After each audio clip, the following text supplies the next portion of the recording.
And if you go one level deeper, I never cared about mayors or prosecutors or DAs. Who did? Really? I mean, like a few people really cared about that stuff. Only when your place of living gets so bad do you start like pulling up the hood and like, who's creating these policies? Who's allowing this? Who's managing this? Who's running the show? And when I looked at San Francisco, the DA there, Chesa Boudin, he was recalled. Super liberal San Francisco recalled him because he was so radical. It was more of that, criminals are the victim ideology. So we're just dealing with quality of life issues, bad quality of life issues all over the city. San Francisco said, no more of this. This isn't working. He got booted. What's very interesting is Sarah George, the prosecutor for Chittenden County, so that being Burlington, is part of the same group, fair and just prosecution.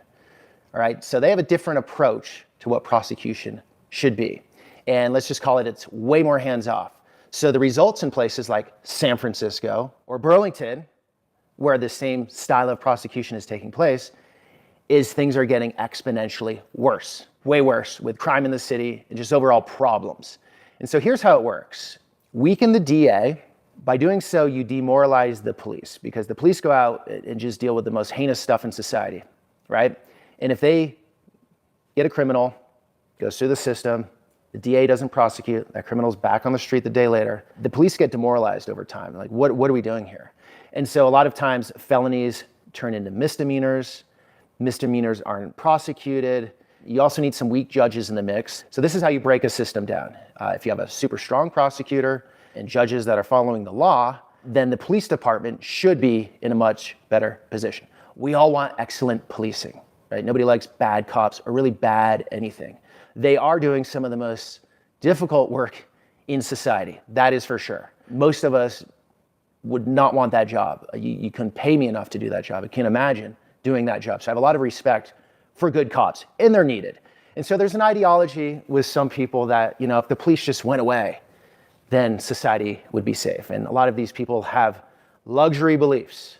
They don't have much kinetic experience with how the world works. Luxury beliefs usually come from people that grew up in nice environments like the countryside of Vermont, go to nice institutions of higher education like Smith College with under 3,000 students, but an endowment of over $2 billion, not million, billion, and come to a city like Burlington, Vermont, which up until recently, always had problems, but nothing like this.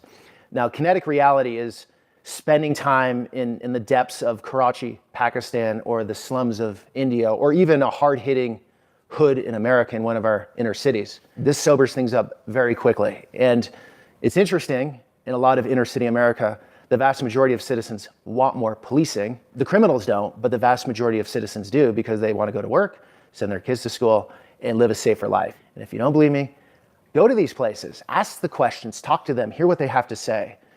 That's what I do in my work.